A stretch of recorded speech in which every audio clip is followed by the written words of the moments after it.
Assalamualaikum warahmatullahi wabarakatuh. Terus sekarang alhamdulillah sampun rawuh Ustadz Amal Syarifuddin saking Gresik. Untuk itu marilah pengajian pada sore hari ini kita awali dengan bacaan basmalah. Bismillahirrahmanirrahim. Kepada Ustadz Amal Syarifuddin pedal kula sumanggaken. Terima kasih. Assalamualaikum warahmatullahi wabarakatuh. Assalamualaikum warahmatullahi wabarakatuh.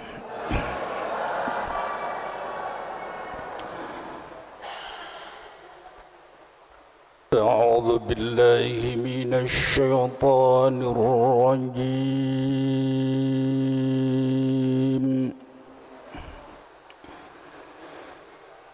Bismillahirrahmanirrahim. Inna hadzal Qur'ana yahdi lillati hiya aqwam wa yubashshirul mu'minin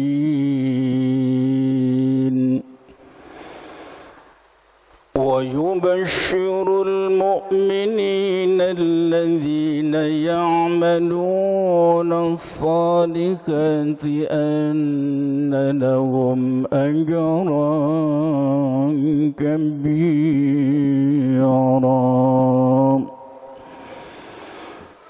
وأن الذين لا يؤمنون بالآخرة أعتدنا لهم عذابا أليما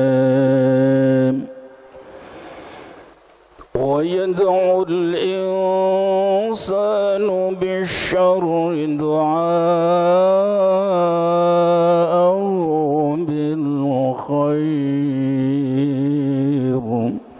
وكان الإنسان عجولا.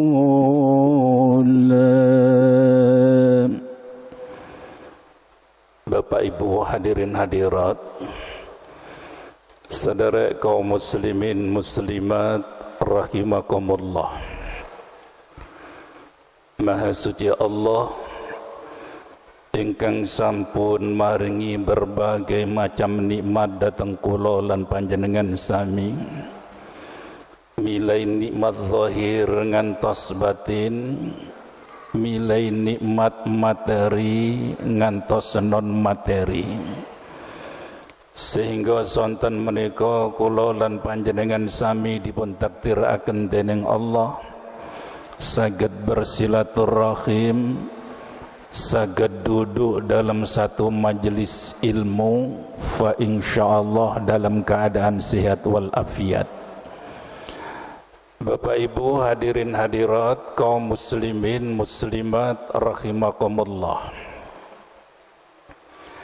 Di dalam salah satu hadis yang diriwayatkan oleh Imam Al-Bukhari, hadis dari Abdullah bin Mas'ud, beliau pernah bercerita demikian. Hadis ini sangat populer sesungguhnya. Suatu ketika Rasulullah sedang duduk-duduk, sedang sholat di Masjidil Haram, tidak jauh dari Ka'bah. Ketika Rasulullah sedang sholat, hanya beberapa meter di sana ada Abu Jahal dan anak buahnya. Dilihat saja Rasulullah yang sedang sholat ini. Tiba-tiba si Abu Jahal mengatakan kepada anak buahnya, "Wahai anak-anak buahku, siapa di antara kalian yang bisa mendatangkan kotoran unta dan jerohan-jerohannya kemari? Datangkan kemari. Nanti kalau kotoran unta itu sudah datang, Muhammad sedang sujud, taruh itu kotoran unta di pundaknya."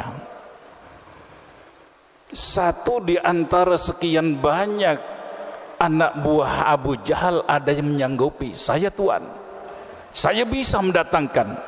Ya wis, berangkat Pak. Benar. Setelah beberapa saat kemudian, anak buah Abu Jahal ini datang dengan membawa kotoran unta dan jerohan-jerohannya. Begitu Rasulullah sedang sujud, kotoran unta itu ditaruh di pundaknya. Saking abote kotoran ini sampai Rasulullah tidak mampu mengangkat pundaknya untuk duduk tahiyat. Lama Rasulullah sujud. Abu Jahal dan anak buahnya yang sedang menyaksikan itu tertawa terbahak-bahak. Dan peristiwa ini disaksikan oleh Abdullah bin Mas'ud. Tapi beliaunya tidak sanggup menolong Rasulullah. Kalau beliau menolong Rasulullah, ancamannya bisa mati dia. Akhirnya Abdullah bin Mas'ud lari ke rumah Fatimah, ngasih tahu dia, Fat, abahmu, kenapa dengan abah? Abahmu sekarang sedang dianiaya, sedang diganggu oleh Abu Jahal dan anak buahnya. Jengene wong tua Pak, Bu, diperlakukan ngoten. Fatimah langsung mencolot nyari abahnya. Begitu sampai, betul Rasulullah di pundaknya ini sedang ada kotoran unta yang sangat berat. Oleh Fatimah langsung diangkat, dibuang itu kotoran unta. Baru Rasulullah duduk untuk tahiyat. Setelah Rasulullah salam Pak, Bu, Rasulullah langsung berdoa kepada Allah. Rasulullah langsung berdoa kepada Allah. Allahumma alaika bi Quraisy, Allahumma alaika bi Quraisy, Allahumma alaika bi Quraisy. Ya Allah, aku serahkan kepadamu atas tindakan orang-orang kafir Quraisy ini ya Allah. Allahumma alaika bi Abi Jahal. Aku serahkan kepadamu ya Allah atas tindakan Abu Jahal dan anak-anak buahnya. Disebutkan satu persatu dalam doa niki Pak. Begitu Rasulullah berdoa, orang-orang kafir Quraisy ini amat sangat gemeter, takut dia, karena mereka faham betul siapapun yang berdoa di Masjidil Haram amat sangat mustajabah doanya dikabul. Betul lah. Setelah sekian lama, orang-orang yang disebut dalam doa Rasulullah tadi mati bergelimpangan jadi mayat di sumur Badar. Mati semuanya. Nah, hadirin sekalian, yang hendak saya katakan Pak, Bu, si Abu Jahal boleh sudah mati, anak buahnya si Abu Jahal boleh sudah mati, tapi ingat, di Indonesia ini orang yang memiliki watak macam Abu Jahal masih banyak berkeliaran. Abu Jahal boleh sudah mati, tapi pengikut-pengikut Abu Jahal di Indonesia ini sangat banyak berkeliaran. Orang-orang yang membenci Allah, mencela Allah, membenci Rasulullah, membenci syariat agama Islam, membenci Al-Quran, membenci syariat agama Islam, banyak di dunia ini, wabil khusus di Indonesia ini. Karena itu hati-hati Pak, hati-hati, persoalan serius niki. Nopo malih menjelang 2024 niki, oh tahun panas, tahun panas niki. Ojo sampai panjenengan gampang dibujuk rayu oleh orang-orang pihak-pihak yang tidak bertanggung jawab. Padahal harus saya katakan hadirin sekalian, orang-orang yang membenci Islam, yang mencela Allah, membenci Rasulullah, itu semuanya musnah dalam sejarah. Musnah dalam sejarah, Pak. Panjenengan tinggal di sejarah nabi-nabi zaman dulu. Orang-orang yang mendustakan Nabi Nuh alaihissalam, yang mencela Nabi Nuh, yang melecehkan syariat ketiga itu mati semuanya, digulung oleh Allah. Orang-orang yang mencela Nabi Lut, melecehkan Nabi Lut, mendustakan Nabi Lut, mencela syariat agama Islam, habis digulung oleh Allah. Orang-orang yang mendustakan Nabi Saleh, Nabi Shu'aib, semuanya digulung oleh Allah. Suka-suka Allah. Bagaimana cara Allah memusnahkan mereka? Fakullan akhadna bidzambi. Mereka diazab oleh Allah karena dosa dan kesalahan yang mereka lakukan. Karena itu Bapak Ibu sekalian, kalau kita mengaku beriman kepada Allah, sing nomor setunggal, ojo pisan-pisan mencela Allah, ojo pisan-pisan nyacat Rasulullah, ojo pisan-pisan nyacat Al-Quran, menistakan Al-Quran, ojo pisan-pisan membenci umat Islam, ojo pisan-pisan membenci syariat agama Islam. Kalau itu terjadi, bagi Allah sangat mudah, Pak, menghancurkan orang-orang ini. Nyun sewu, buzzer-buzzer yang menistakan syariat agama Islam, yang memusuhi umat Islam, banyak yang kemudian tumbang satu persatu. Panjenengan bisa saksikan itu, tumbang satu persatu. Para hakim yang menvonis umat Islam yang tidak bersalah, yang dizalimi, tumbang satu persatu. Ada yang setruk, ada yang jadi kembang bayang, plongotok, gak mati gak urip, ada yang mati dalam keadaan suul khotimah, macam-macam Allah membinasakan mereka. Karena itu hati-hati, Pak, hati-hati.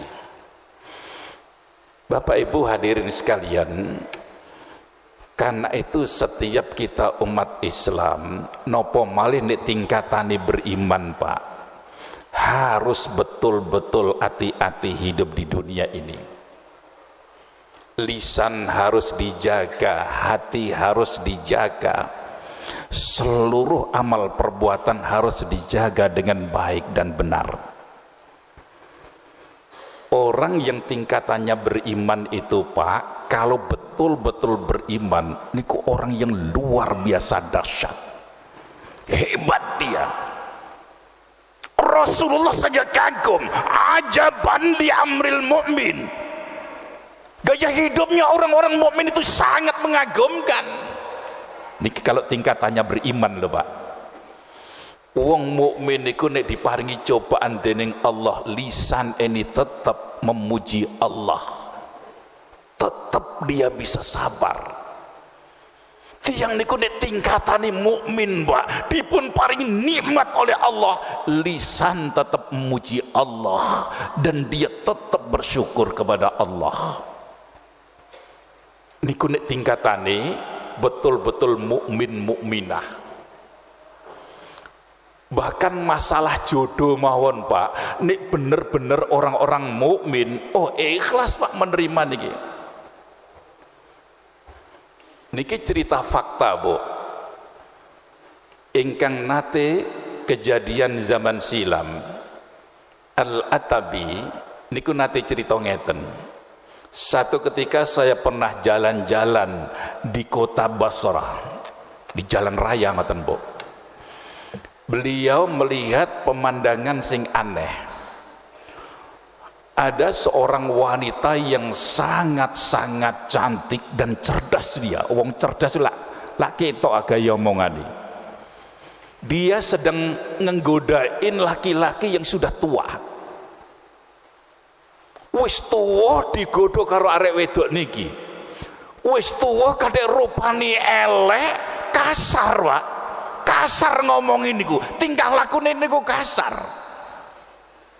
Tapi niki marek kalian sing wedok. Bu, nyuwun sewu. Tiang jaler sing panjenengan godho niku sinten, Bu? Oh, itu suami saya katanya. Allah ya Karim, suami ibu. Iya betul. Masya Allah, Bu. Sampean kok yo gelem dirapi wong lanang welek ngono iku. Wis elek ngomongi kasar, tingkah lakune kasar. Dasar orang ini tingkatannya mukminah, Bu. Jawabannya enak. Pak,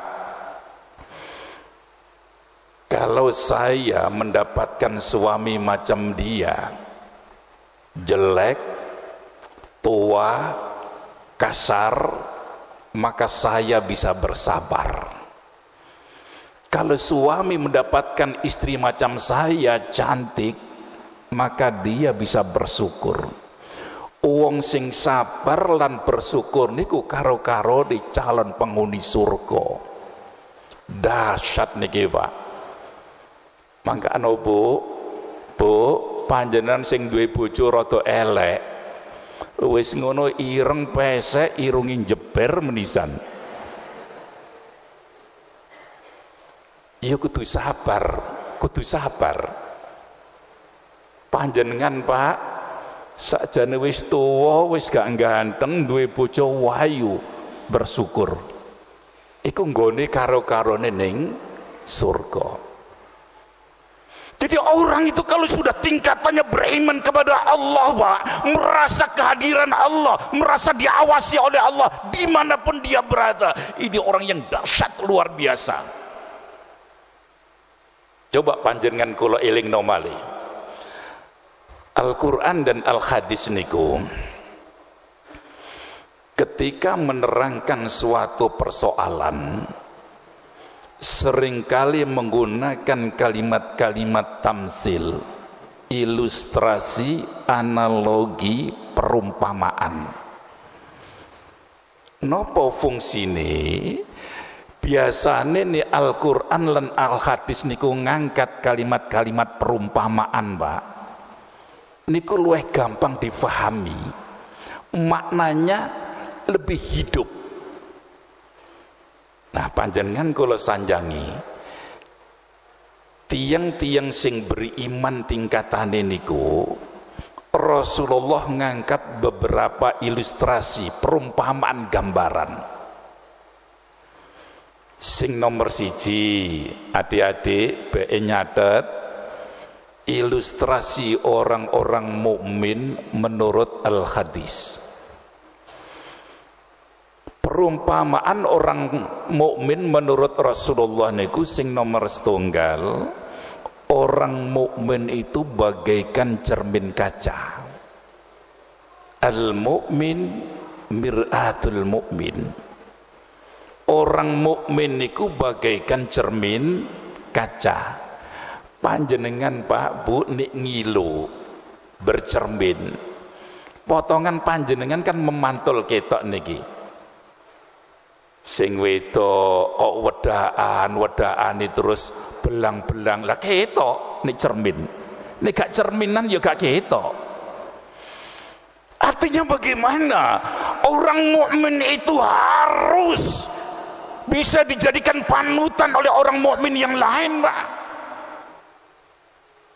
Tiang mukmin itu kalau tingkatannya beriman kepada Allah, merasa diawasi oleh Allah, harus bisa dijadikan panutan oleh orang yang lain. Carane ngomong panjenengan awas engko ditiru wong liya, Pak. Carane salat panjenengan, calane bergaul panjenengan, awas engko ana sing niru. Karena itu di negara-negara barat niku masih dakwah nggak sekencar di Indonesia. Banyak orang-orang barat yang kemudian menyatakan diri beriman, masuk agama Islam. Di London, di Inggris itu Masya Allah luar biasa dahsyat perkembangan orang Islam. Bukan karena dakwah macam kita ini, karena akhlak yang ditunjukkan oleh umat Islam di sana, Pak. Caranya umat Islam saling tolong menolong dengan sesama umat Islam. Caranya umat Islam memperlakukan orang non Islam. Caranya umat Islam itu mengatur rumah tangga. Akhirnya ditiru, Pak. Banyak yang kemudian orang kafir itu menyatakan ini agama yang sesungguhnya, agama Islam. Tapi zaman saat ini gak iso, Pak. Panjenengan dakwah ten murid-murid, siswa-siswi, ten anak panjenengan kok ngongkon tok, amar ma'ruf tok, angel go. Enak, apa maghrib iki ayo nang salat, ning masjid, ngaji nang kono.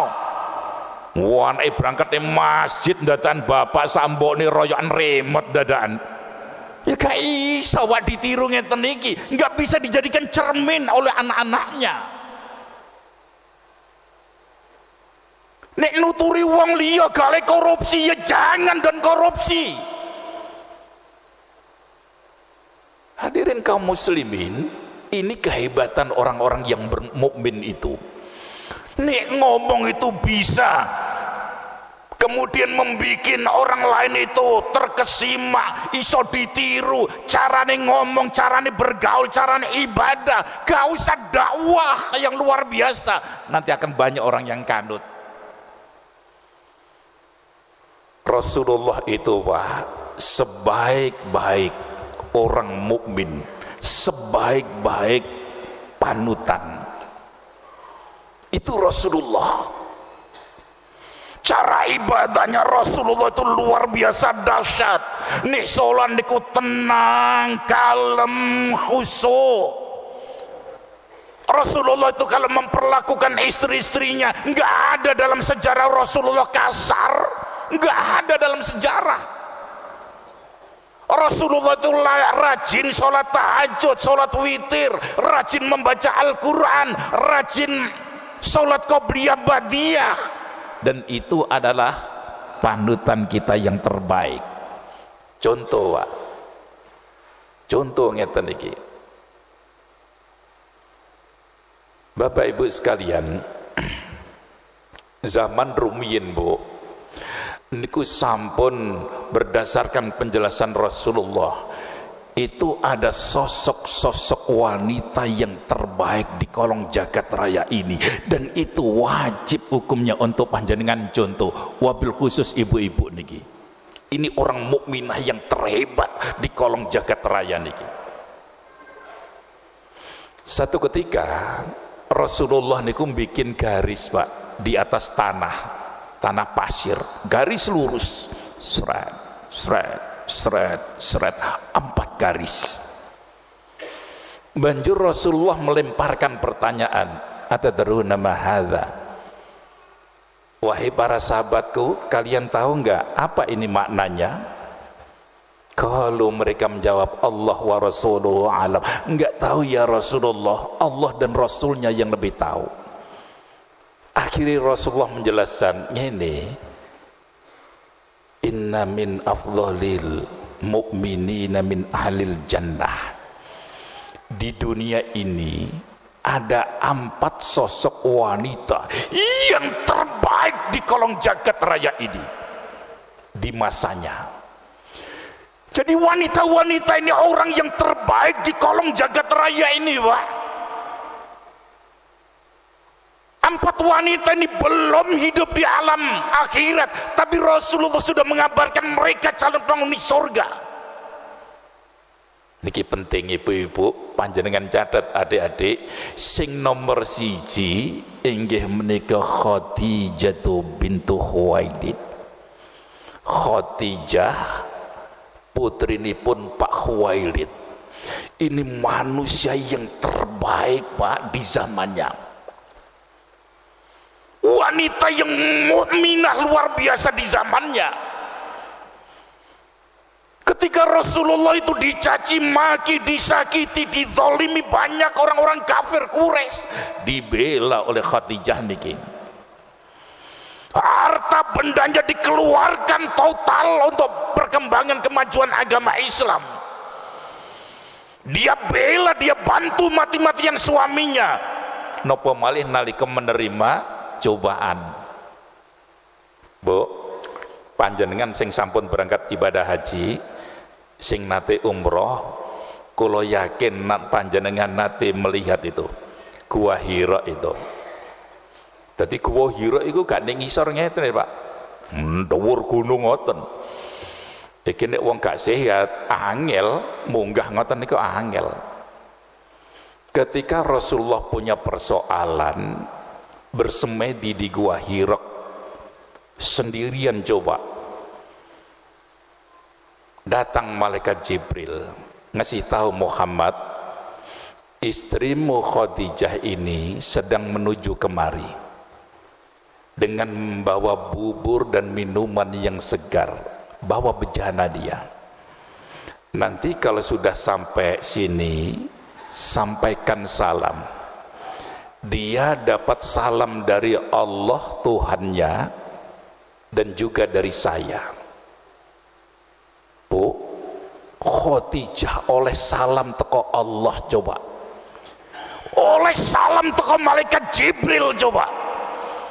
Ini kalau tidak orang yang hebat, yang luar biasa, mustahil. Allah nitip salam kepada beliau, malaikat Jibril nitip salam kepada beliau. Ini kalau orang biasa-biasa tidak mungkin, Pak. Ini orang hebat, orang yang solehah dia, tingkatannya paling hebat, salam jagat raya, luar biasa. Sing nomor loro inggih menika wa Fatimah bintu Muhammad. Fatimah putrinya Muhammad, anak Rasulullah piyambak, Pak. Ini manusia wanita terhebat di zamannya, wanita yang paling solehah di zamannya, enggak manja. Fatimah ini ahli ibadah, ahli sedekah. Kalau seandainya ada orang lain yang lebih berilmu, dia tidak segan untuk berguru. Mungkin panjenengan nate cerita niki pernah mendengarkan. Satu ketika Rasulullah ngomong kalian Fatimah niki, putriku Fatimah, di depan rumah kita itu nak, ada orang yang namanya Mutiah. Dia digonggong oleh malaikat Jibril karena kesolehannya. Dia memiliki akhlak yang luar biasa nak. Maka ambil suri tauladan darinya. Baik Abah, berangkat Pak Fatimah niki dengan membawa anaknya yang masih kecil. Begitu nyampe rumah Mutiah, Assalamualaikum, waalaikumsalam. Begitu dibuka pintunya, didelok, loh, awakmu Fat? Iya ya aku sak usia Pak. Nah kok tumben awakmu rene Fat? Iya iku mau dikongkon Abah mrene. Begitu Mutiah ndelok Fatimah iki nggawa anak cilik, Pak, langsung ngomong ngeten, mohon maaf Fat, suami saya ini sekarang tidak berada di rumah. Suami saya sekarang ini sedang bekerja. Tadi sebelum keluar dari rumah, suami saya ini mewanti-wanti saya, jangan sekali-kali memasukkan laki-laki ke rumah ini. Fatimah bingung Pak, loh sing dimaksud ki sapa iki? Dek jedet mungkin sing dimaksud anak isih cilik niki. Loh, Mutiah, iki kan anakku sik cilik lagi mosok gak oleh. Mohon maaf Fat, saya khawatir suami saya nanti salah faham. Akhirnya mulai Pak, Fatimah ini pulang naruh anaknya yang masih kecil di rumah, dia balik sendirian. Wis 1-0 ya Pak, kalah niki punan. Begitu ketemu balik tenggeriane, dipersilahkan, dasar kepingin belajar, didelok mawon yang dilakukan Mutiah ini apa sih. Ternyata selama pembicaraan di dalam rumah, Mutiah niki nggawa barang telu, didelok mawon kalian Fatimah niki. Sing nomor setunggal niku handuk kecil, sing nomor kalih niku kipas Bu, manual 2000-an niku, sing nomor telu niki penjalin. Fatimah takon, Mutiah, sepuro sadurunge lho Mutiah, awakmu tak delok ket mau mondar mandir ngalor ngidul ngetan ngulon, kok nggawa barang telu iki maknane apa iki? Mutiah tersenyum Pak. Oh Fat, iki maknane ngene, suami saya ini kan pekerja keras ini, tandang gawe ini keras luar biasa, rajin cari nafkah. Nanti kalau suami saya pulang, akan saya lepas bajunya, ringete tak lapi kabeh sampai resih dengan handuk kecil ini. Dahsyat nego Pak, pengumuman nanti diperlakukan ibu-ibu ngoten, mari mergawe dicopot kelambi ini, dilapi kabeh sampai resik dengan handuk kecil dikit. Terus lho mari ngono bojoku iki tak kipasi dengan kipas kecil, tak kipasi sampai terlelap tidur. Subhanallah. Terus penjalin langkon nek bojoku iku bangun dari tidur, sudah aku persiapkan makan minuman yang terenak, sudah tak ajak makan bareng-bareng. Nanti kalau setelah makan akan aku serahkan penjalin ini kepada suamiku. Suamiku, jika hari ini pelayananku tidak memuaskan, tolong cambuk saya dengan penjalin ini. Wah dahsyat nih Pak. Bu, nanti ngoten dah. Angel iki golekane ngeten iki. Apa maneh zaman saniki? Kadang-kadang bojone njaluk pijet mawon papa, sampean wis tuwa kok. Kaken reken lan tak ulek kene wis dicaci maki entek mun zaman saiki. Ini watinya yang luar biasa, Pak. Jadi orang-orang wanita ini masih hidup saja Allah sudah mengabarkan calon penghuni surga.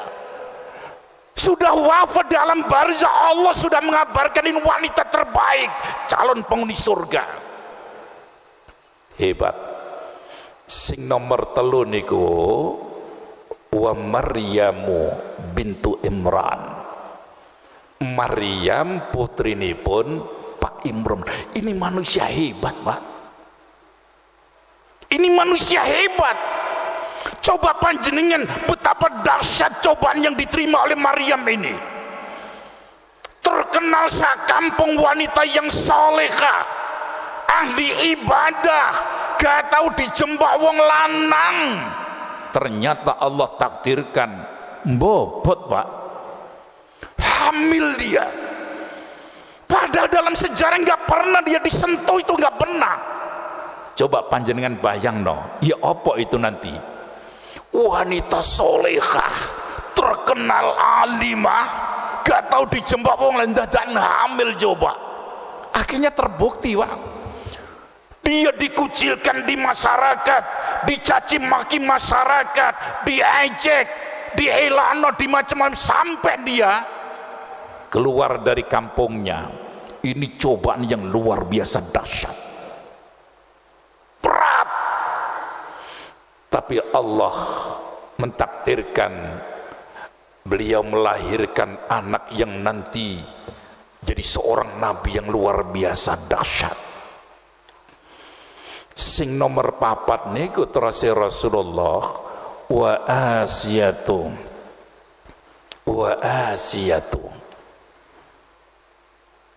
Asia, Pak. Asiyah iku bojone Fir'aun coba. Gambaran tiyang ngeten iki mesti wonten. Asiyah ini orang yang sangat solehah, tapi bojone niku mbawet Pak. Sapa sih sing gak kenal Fir'aun niku? Menungso paling biadab, paling bajingan tengik seluruh dunia Fir'aun ini. Begitu ngerti bahwa istrinya ini masuk agama Islam, beriman dengan agamanya Tuhannya si Musa, bener langsung diseksa dia Pak. Dalam sejarah anak buahku bikin 4 pancang tiang ngeten niku, tangannya dipententeng, sikile dipententeng, coba dipanaskan, diberki watu.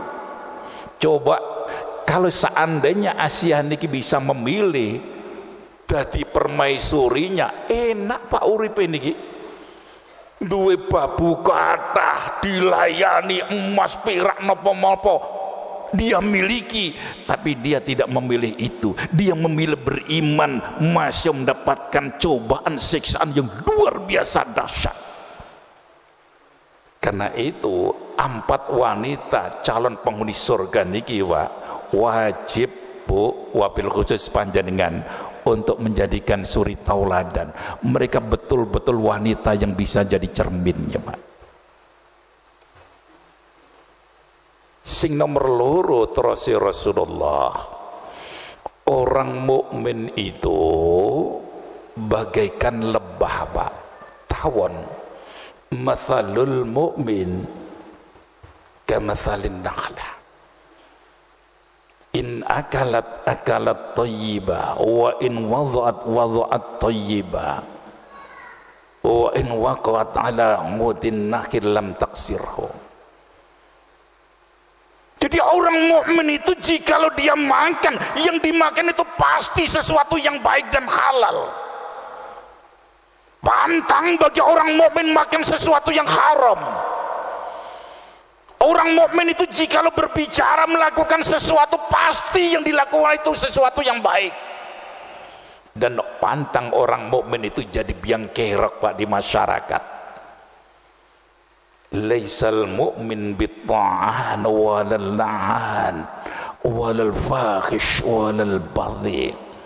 Bukan pribadi orang mukmin yang suka melaknat, yang suka ngomong kotor, berkata keji, punya tingkah laku yang jelek. Bukan pribadi orang yang mukmin.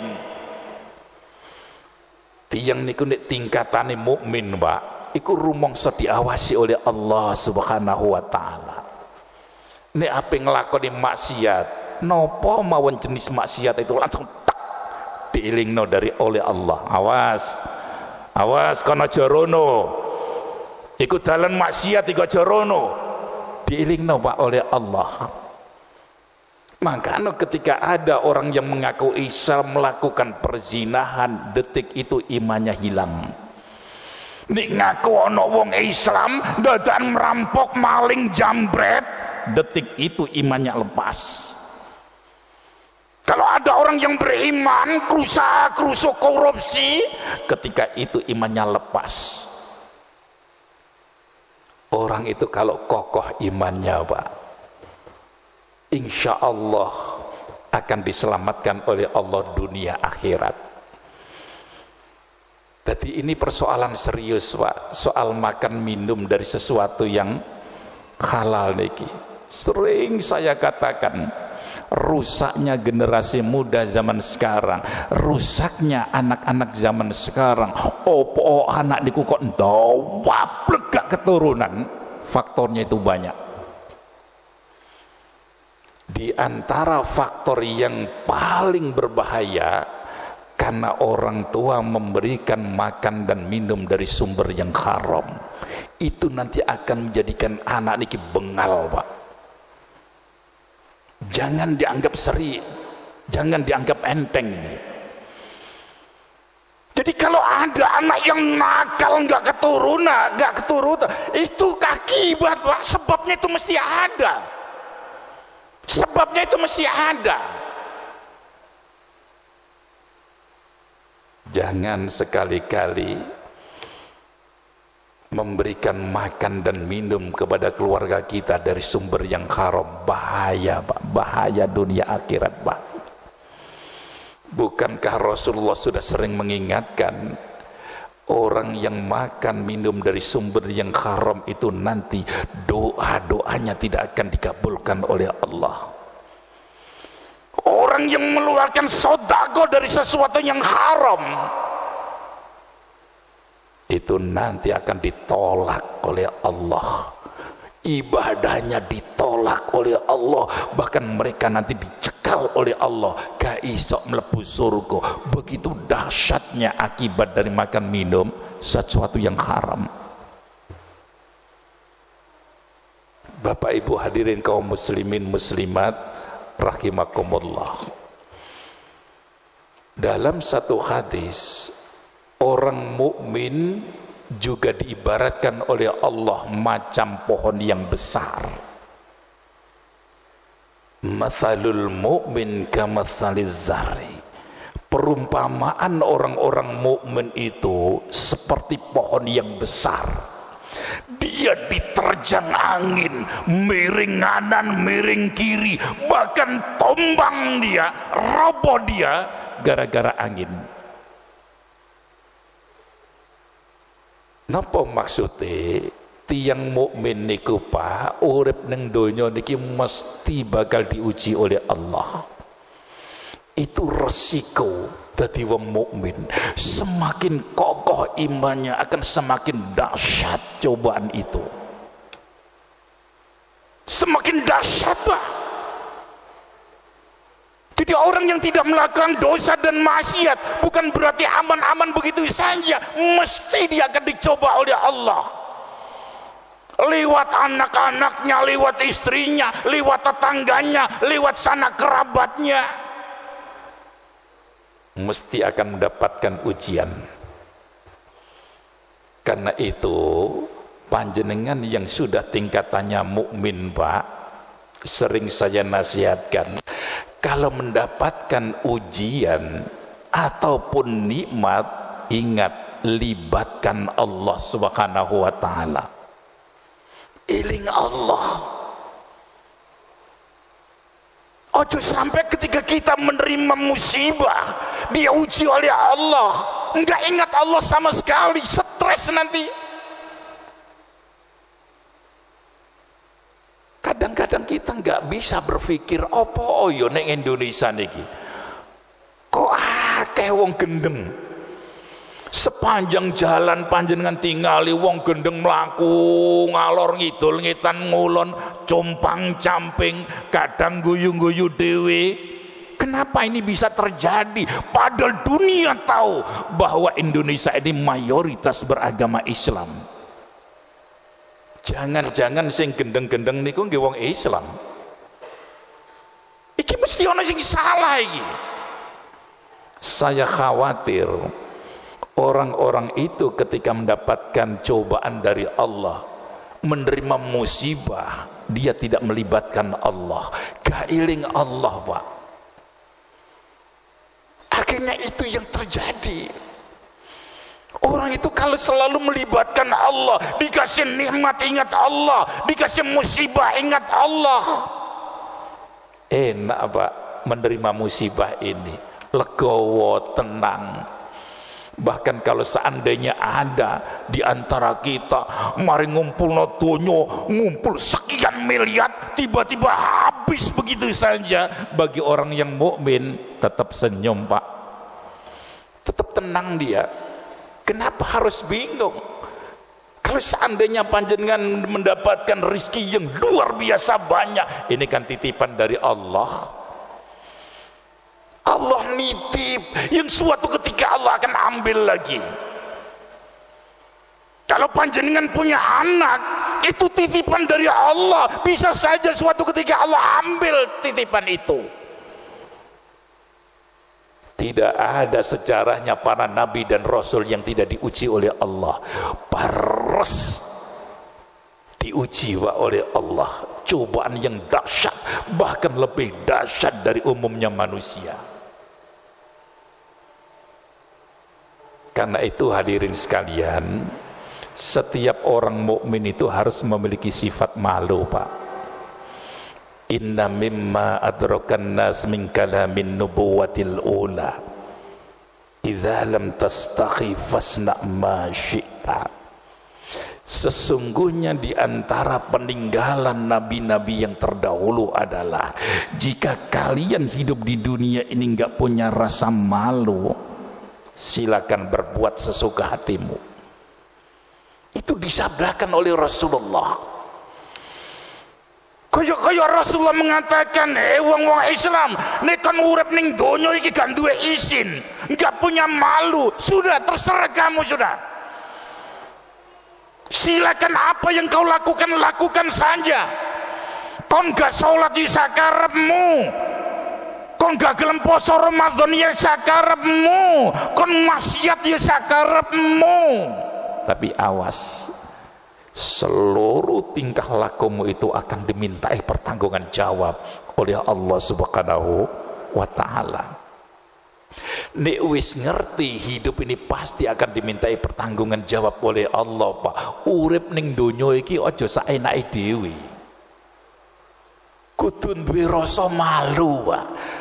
Izin jika melakukan maksiat, malu kalau melakukan dosa.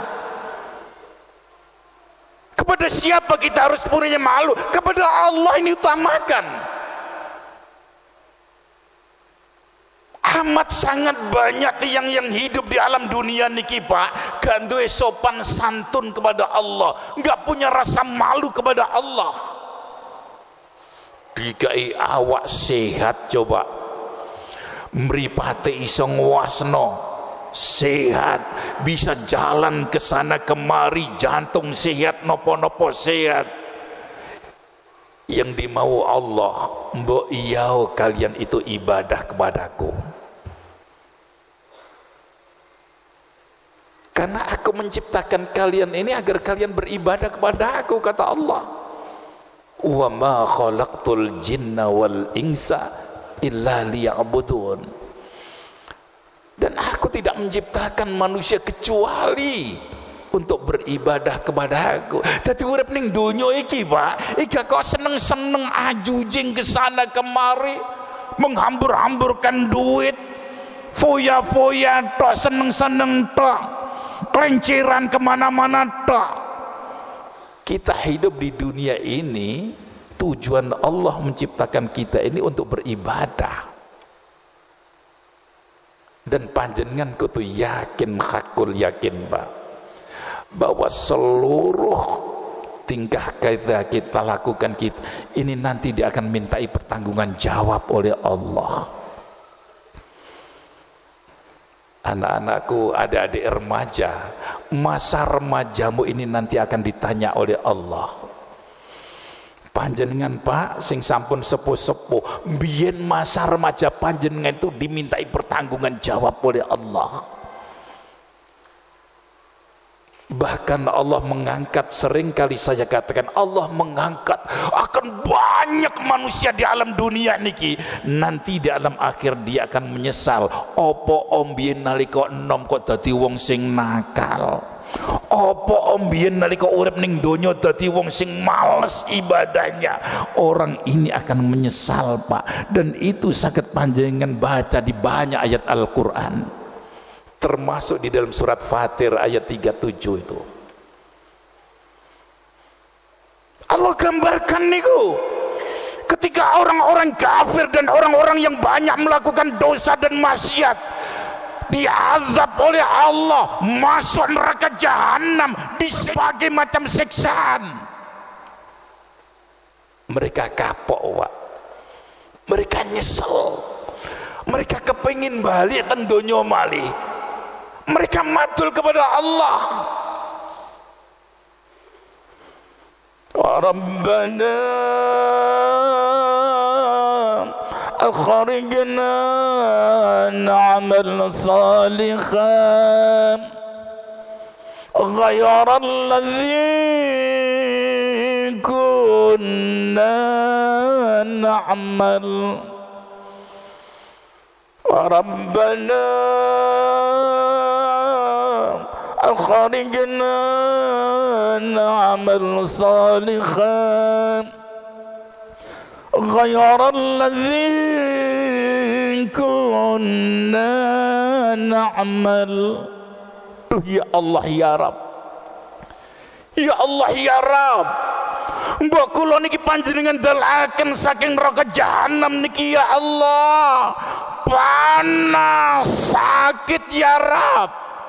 Na'mal salihah, jikalau kami engkau keluarkan dari azab neraka jahanam niki, saya berjanji akan melakukan kebaikan ya Allah, saya berjanji akan rajin ibadah ya Rabb. Ghairal kunna na'mal, dosa dan maksiat yang dulu pernah aku lakukan, aku berjanji tidak akan aku ulangi lagi. Nyesel Pak, tapi penyesalan niki gak ana gawene, wis mlebu neraka, wis kadung wis. Apa jawaban Allah? Dengan sangat amat diplomatis Allah menjawab, awalam nu'ammirkum, awalam nu'ammirkum ma yatadzakkaru fihi man tadzakkar. Wahai orang-orang kafir, wahai manusia-manusia bajingan-bajingan tangek ini, bukankah dulu kalian aku sudah berikan umur yang cukup panjang kepadamu? 60 tahun usiamu, 70 tahun usiamu, bahkan 100 tahun usiamu. Itu biar kalian ingat kepadaku. Wajahkumun nadhir, bahkan para alim ulama, para ustadz, para kiai sudah memberikan peringatan kepadamu. Omahmu pagar masjid, tiap hari kau dengarkan suara azan, tapi kau tawaplek gak gelem teko ning masjid. Ning masjid-masjid anu kajian ilmu agama wis diumumno, tapi kau tawaplek gak gelem teko. Fadzukul azab, wis gak usah kakek ngomong, rasakan siksaan ini. Niki pasti akan terjadi Pak, gambaran ngeten niki.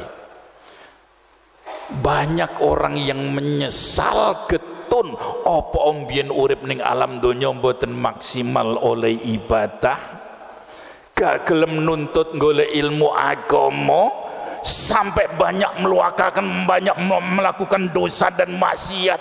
Getun tiang niki Pak, ayat-ayat sing model ngeten niki banyak di dalam Al-Qur'anul Karim. Ojo momomane Pak sing wis banyak melakukan dosa dan maksiat, wis dadi tukang ahli ibadah mawon menyesal dia, rumong masih kurang ibadahnya. Orang yang sudah bersedekah 1 miliar 2 miliar begitu wafat, padahal hartanya masih banyak di dunia, nyesal mereka kenapa cuma 1-2 miliar. Ini pasti akan terjadi Pak. Mangka anu Pak Bu niki nasihat kangge kula lan panjenengan sami, masya ibarate mboten kathah. Tiap hari niku panjenengan kudu duwe target mengeluarkan sedekah.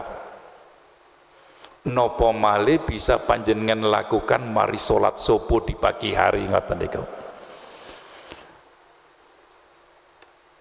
Pagi hari durung subuh wis ning masjid, salat tahajud, salat tahiyatul masjid, salat qobliyah subuh, mari ngono salat subuh, syukur-syukur ada pengajian subuh, habis itu panjenengan mengeluarkan sedekah. Masih gak akeh Bu, masih akeh cuman 2.000 5.000. Kalau bisa panjenengan lakukan tiap hari, demi Allah itu sangat bermanfaat.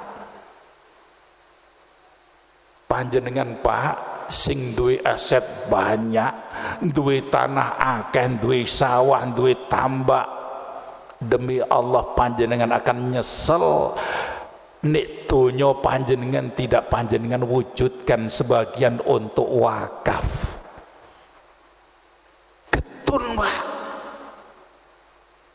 demi Allah saya katakan menyesal niki orang-orang niki.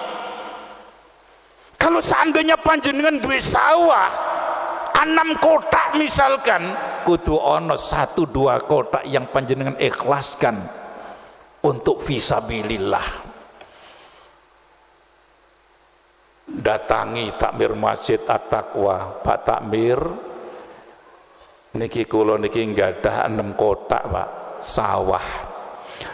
Niki kula wakafkan 1-2 kotak ini Pak. Ini sertifikatnya, silakan panjenengan pelihara, kembangkan, kula serahno panjenengan.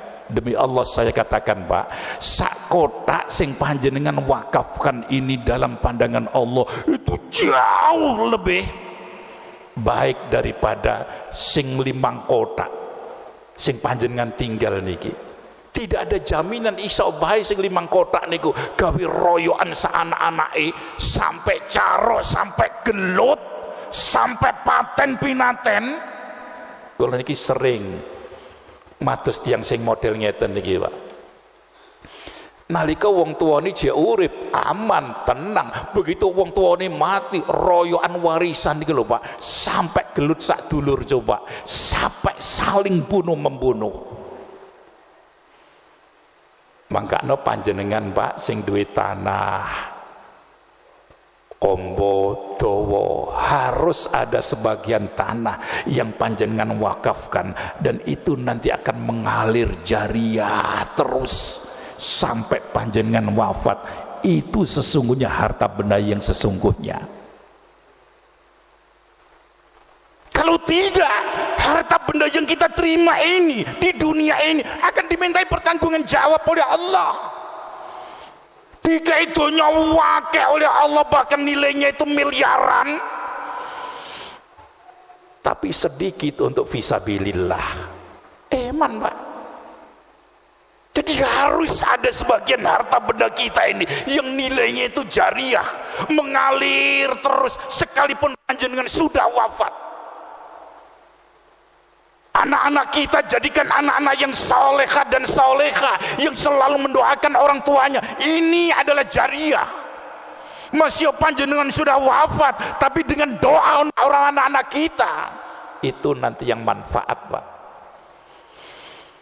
Tapi nek kita niki wafat, dunia ini wis gak dike apa-apa, cuman ditinggal nek anak-anake. Lah tapi anak-anake boten tipikal tiang-tiang sing anak soleh solehah. Lah iso gegeran temen Pak, iso gegeran temen. Jadi ingat, seluruh organ tubuh kita ini akan dimintai pertanggungan jawab oleh Allah. Sering saya mengingatkan bahwa nanti di alam akhirat Pak, yang akan menjadi saksi atas perbuatan kita adalah Allah. Allah yang menyaksikan tingkah laku kita. Yang akan menjadi saksi nanti di alam akhirat adalah malaikat. Karena ada sebagian malaikat yang ditugaskan oleh Allah mencatat seluruh amal perbuatan kita. Kita melakukan kebaikan dicatat oleh malaikat, melakukan dosa dan maksiat dicatat oleh malaikat. Itu nanti akan jadi saksi. Organ tubuh yang nempel ini akan menjadi saksi nanti di alam akhirat. Bahkan bumi tempat kita berpijak ini Pak, akan dimintai saksi oleh Allah. Yauma idzin tuhadditsu akhbaraha. Jadi saksi nanti. Padahal kita nggak ada yang hidup di selain bumi ini angel, mesti hidup di atas bumi Allah. Itu nanti akan menjadi saksi Pak. Karena bumi ini akan menjadi saksi, Allah akan menjadi saksi, malaikat akan menjadi saksi, organ tubuh kita akan menjadi saksi. Nalika panjenengan ibadah kepada Allah sing ikhlas-ikhlas mawon Pak. Gak usah ria, gak usah pamrih, gak usah sum'ah. Allah ingin menanamkan keikhlasan. Nih panjenengan di keheningan malam, jam 2 malam panjenengan sholat tahajud di dalam rumah, di dalam kamar, gelap gulita. Yakinlah bahwa panjenengan sholat ini sedang ada yang menyaksikan, sedang ada yang mencatat Pak. Jadi gak usah rendah hati sudah, gak usah. Ini loh yang ditanamkan oleh Allah. apapun yang kita lakukan, yang ikhlas-ikhlas saja, jangan riya, jangan pamrih, jangan sum'ah, karena seluruh aktivitas kita ini yakin, hakul yakin ada yang menjadi saksi. Adik-adik remaja, jangan berpikiran melakukan dosa sekalipun itu tidak ada yang tahu. Kalian harus yakin, sekalipun dosa itu dilakukan, gak ono wong sing ngerti, tonggo gak ngerti, RT RW gak ngerti, bahkan saudara gak ngerti, wong tua gak ngerti. Allah tahu, Allah lihat, malaikat catat, organ tubuh kita akan menjadi saksi. Banyak orang melakukan dosa dan maksiat di luar sana, Pak, karena rumongso tidak ada yang ngawasi. Dan ini karena kurangnya ilmu. Makanya orang sing ngerti, duwe ilmu, duduk dalam satu majelis ilmu ngeten iki, faham, Pak, faham, melakukan sesuatu yang ikhlas, faham dia, karena nanti Allah yang akan menyaksikan. Bapak Ibu sekalian, 1 jam persis. Mudah-mudahan sedikit yang saya sampaikan ini manfaat untuk kita semuanya. Mudah-mudahan Allah jadikan kita yang hadir ini wabil khusus adalah potret-potret hamba Allah yang akan masuk surga Firdaus. Amin ya rabbal alamin. Aqulu qouli hadza. Assalamualaikum warahmatullahi wabarakatuh.